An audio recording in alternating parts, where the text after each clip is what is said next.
Hello everyone, so we are going to study about the seed and fruit. Okay, तो देखिए आपने अभी तक पढ़ लिया है हमने that is about the sexual reproduction in flowering plants. We had discussion about fertilization, pollination, double fertilization, post fertilization events. तो यहाँ पर दो स्ट्रक्चर्स को हम और थोड़ा एलेबोरेटली पढ़ने जा रहे हैं, ठीक है। 11th क्लास में इनको बहुत अच्छे से पढ़ा जाता है about fruits and seeds, but here we are going to have a very limited knowledge as per the class 12th syllabus, ठीक है। तो देखो मैंने यहाँ दो डायग्राम्स बनाए हुए हैं, थोड़ा सा आप रिकॉल करिए उस चीज को। मैं अलग से भी पढ़ाऊंगा, अभी मैं सिर्फ आपको कन्वर्जन बता रहा हूँ, right? So you remember this is the female reproductive part where I'm just notifying the one thing that is ovary. What? That is ovary.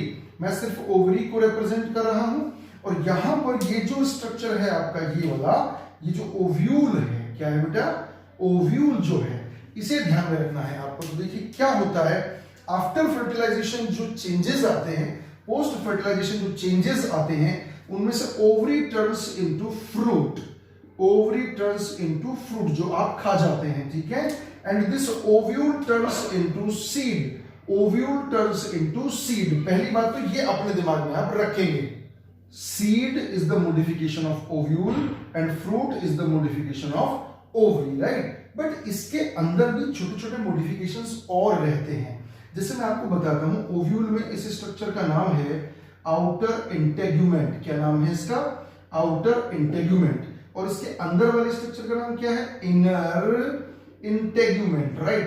देखिए यही चीजें आगे चल के कन्वर्ट होने वाली हैं। जैसा हमने बोला कि ओव्यूल टर्न्स इनटू सीड, इसका मतलब क्या बन जाता है कि इस ओव्यूल में जो स्ट्रक्चर्स आज के डेट में प्रेजेंट हैं वही आगे चल के कन्वर्ट हो जाएंगे किसमें? सीड में। तो आप ध्यान में रखेंगे कुछ स्ट्रक्चर्स को, जैसे outer integument, inner integument, and this is micropyle. You all know this is micropyle, ठीक है ना। तो यही सब स्ट्रक्चर्स आगे चल के कन्वर्ट हो जाते हैं।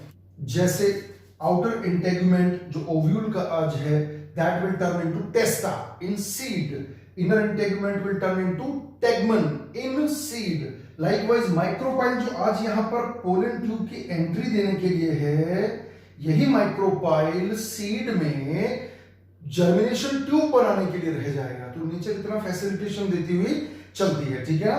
तो देखिए ओवरी किसमें टर्न हुई? फ्रूट में। यहाँ पर मैं आपको फ्रूट के बारे में थोड़ा सा बता देता हूँ क्योंकि थोड़ा छोटा है टॉपिक, कोई ज्यादा नहीं है। तो फ्रूट में हमें जो पढ़ना है उसमें एक चीज तो हमें ये पढ़नी है कि fruit is the conversion of ovary. You will remember that ovary turns into fruit. और ध्यान रखें जितने भी फ्रूट्स ओवरी से कन्वर्ट होकर बनते हैं they are called as true fruits. What we call true fruits, right? Mango is a true fruit because it is a modification of ovary, but the fruits which are a result of modification of any part other than ovary, they are called as false fruits. We call them false fruits, like apple. What we call it? Apple अपने आप में क्या होता है? false fruit होता है। तो आपको सर्च करना है true fruits कौन कौन से होते हैं और false fruits कौन कौन से होते हैं। And remember the branch of biology that deals with the study of fruits is called as pomology. What we call it? Pomology. हम उसको पोमोलॉजी बोलते हैं, ठीक है ना। तो ये ब्रांच है बायोलॉजी की जिसमें फ्रूट्स की स्टडी की जाती है, राइट। सो आपने देखा ट्रू फ्रूट्स क्या होते हैं और फॉल्स फ्रूट्स क्या होते हैं। यहीं पर एक चीज और सीख लीजिए आप फ्रूट्स के बारे में। इसके अंदर जो डिफरेंट लेयर्स होते हैं, डिफरेंट लेयर्स जो होते हैं उनको क्या क्या नाम देते हैं? देखिए ये सबसे ऊपर का कहलाता है epicarp. What we call it? Epicarp. जो बीच में होता है मिडिल, उसको कहते हैं mesocarp. What we call mesocarp. और जो बिल्कुल सबसे अंदर की तरफ होता है, यहां पर मैं उसको बना देता हूं आपको समझाने के लिए, जो सबसे इनर लेयर पर होता है यहां पर उसको बोलते हैं एंडोकार्प। क्या बोलते हैं उसको? Endocarp. This is endocarp.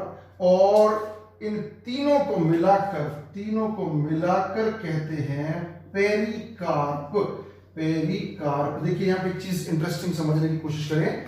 Carp word आ रहा है, कार्प, और इस पूरे स्ट्रक्चर को भी हमने क्या बोला था? कार्पल। क्या बोला था? कार्पल। मतलब कार्पल का मॉडिफिकेशन है ये, ठीक है ना। इसी तरीके से बहुत सारे टर्म्स आएंगे, देखिए आप नोटिस करिएगा, पार्थेनोकार्पी, ठीक है ना। तो कार्प वर्ड का मतलब होता है फ्रूट, राइट। सो फ्रूट में जो वॉल लेयर्स उसने बताए सबको मिलाकर बोलते हैं पेरिकार्प, सबसे बाहर वाले को एपी अपॉन एपिकार्प, बीच वाले को मीजोकार्प और सबसे अंदर वाले को एंडोकार्प बोलते हैं, ठीक है ना। तो ये एक मैंगो में हमने समझने की कोशिश की, कच्चा आम है भाई, अभी कच्चा है ना, हरा है, देख सकते हैं, थोड़ा सा येलो हो जाएगा जब भी पक जाएगा, राइट। सो अभी मौसम चल ही रहा है, आम खाएं, ठीक है, धो के साफ करके, ठीक है ना, बहुत इन्फेक्शन की रेट बढ़ा हुआ है इस समय। So you make very clean the fruits and vegetables then you eat them, ठीक है। इतना फ्रूट के बारे में आपने पढ़ लिया, ठीक है। कभी सोचा है भगवान ने इतने सारे फ्रूट्स क्यों लगाए हैं पेड़ों के ऊपर? इसलिए जानवरों ने खा सके, प्लस जब उन्हें खा के फैलाएं, जगह जगह फ्रूट्स फैलेंगे, जगह जगह सीड निकलेंगे, तो उन सीड्स से नए प्लांट्स हर जगह पर ग्रो करने की प्रोबेबिलिटी बढ़ जाएगी, इसलिए नेचर ने ऐसा किया है, ठीक है। बहुत सारे फैक्टर्स होते हैं। तो अभी फिलहाल हमने फ्रूट के बारे में सीखा, अब हम सीखते हैं सीड के बारे में, correct. Here we begin the study of seed, okay. So here you see the structure that I have drawn already. This is a dicot seed. What kind of dicot seed? ऐसा समझ के चलें आप, जैसे मैंने एक मटर के दाने को स्प्लिट कर दिया हो थोड़ा दबा के, या चने के दाने को थोड़ा मैंने स्प्लिट कर दिया हो, राइट, थोड़ा सा प्रेस करके। उसको क्लास 10th 9th में भी सिखाता हूँ बच्चे को। So this is that dicot seed, okay. अब देखिए इसमें यहाँ पर क्या क्या स्ट्रक्चर्स हैं। सबसे पहली बात तो मैं डिस्कस कर रहा हूँ यहाँ पर टेस्टा और टेगमन को, which are the seed coat, okay. अगर आप थोड़ा सा चने को देखें तो जो चना होता है, चना, उसके सबसे बाहर जो ब्लैक कलर का आपको कोट दिख रहा है वो कौन सा है? टेस्टा। और उसके अंदर जो होता है वो कौन सा होता है? टेगमन, ठीक है। These are the two seed coats, upper and lower. ये अपर कोट है, ये लोअर कोट है, ठीक है ना। तो सीड कोट जो बनता है that is the modification of outer integument and inner integument. You remember, outer integument से कौन बना? टेस्टा, और इनर से कौन बना? टेगमन, और दोनों को मिलाकर क्या बना? सीड कोट, ठीक है। इसके अलावा जब आप इसको स्प्लिट करते हैं तो वहां आपको मिलते हैं रेडिकल। कौन मिलता है? रेडिकल, जो इन फ्यूचर क्या बनाएगा? रूट बनाएगा। और आपको मिलता है कौन? Sedimentary rudimentary leaves and the plumule of the plumule. This will give rise to shoot in future. क्या देगा ये? शूट देगा, आपको स्टेम बनाकर देगा, ठीक है ना। तो प्लूम्यूल क्या बनाता है इन फ्यूचर? स्टेम बनाता है। और रेडिकल क्या बनाता है? रूट बनाता है। ये हाइपोकोटाइल और एपिकोटाइल स्ट्रक्चर्स हैं, हम पहले ही पढ़ चुके हैं एम्ब्रियोनिक स्टेज में। So this is a brief introduction of the dicot seed. अब हम बात करते हैं किसकी? मोनोकॉट सीड की, ठीक है। Now look here, I have drawn a structure of a monocot seed. This is monocot seed, और सीड भी किसका है? मेज का है, मक्का का है, राइट। Monocot seed. अब देखिए इसमें क्या क्या होगा। As it is a monocot, first thing that we find is scutellum. Scutellum, this is the single cotyledon of the monocot. Seed is scutellum, right? Then after we find here, this is the seed coat. What is this? Seed coat, testa. What? Testa. अभी थोड़ी देर पहले हम जिक्र कर रहे थे। Then after this is endosperm. Endosperm, आप सब जानते हैं जाइगोट को न्यूट्रिशन किससे मिलता है? एंडोस्पर्म से। यहां ये बहुत इंटरेस्टिंग चीज है, this is aleurone layer. Aleurone layer, ये क्वेश्चन मैं आपको देता हूं, आप मुझे पढ़ के बताएंगे, आंसर देंगे कि एल्यूरोन लेयर क्या चीज होती है। I want your answer, okay. Aleurone layer क्या होती है? What is this function of the aleurone layer, right. यहां पर आपको बहुत इंपॉर्टेंट चीज देखने को मिलेगी। This is plumule. What is this? Plumule. Plumule, which is going to convert in stem further, and it remains protected by coleoptile.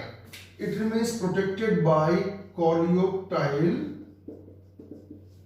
Whereas this is radical. This is radical, which is going to convert into root further, and it remains protected by coleorhiza. राइजा, यहां पर root cap भी हो सकती है, root cap भी हो सकती है जो प्रोटेक्ट करती है मोनोकॉट सीड को, okay. So today we had a discussion about the seed, fruit, monocot seed, dicot seed. ध्यान रखिएगा, seed is the mature fertilised ovule, ठीक है। कुछ कॉन्सेप्ट और आप सीखें, जैसे जो सीड होते हैं, अगर उनके अंदर एंडोस्पर्म, ध्यान देना, एंडोस्पर्म के बेस पर अगर एंडोस्पर्म लेफ्ट रह गया, बच गया, तो उसको बोलते हैं एंडोस्पर्मिक सीड। क्या बोलते हैं? Endospermic seed. और अगर एंडोस्पर्म कंज्यूम हो गया, कंज्यूम अगर पूरा पूरा खा लिया गया है, कंज्यूम्ड हो गया, तो उसको बोलते हैं नॉन एंडोस्पर्मिक सीड। क्या बोलते हैं? Non endospermic seed. इसका एक नाम और भी हो सकता है, एंडोस्पर्मिक को आप इस नाम से भी जान सकते हैं, albuminous. What you may call it? Albuminous. और इसको आप बोल सकते हैं एक्स एल्ब्यूमिनस। क्या बोल सकते हैं? Exalbuminous, right? So these can be the different names of them. Then the albuminous के एग्जांपल होते हैं लाइक व्हीट, और इसका एग्जांपल हो सकता है पी, मटर। You find out more examples, right? So this is all about the structure of seed. Now you do one more topic from your book. What are the advantages of seed? बहुत simple है. So this was all about the seed. We are just behind the finish line of the chapter. You keep studying. Chapter खत्म होने वाला है, तो आप ध्यान रखिए इस चीज को. Okay? Keep studying. Thank you.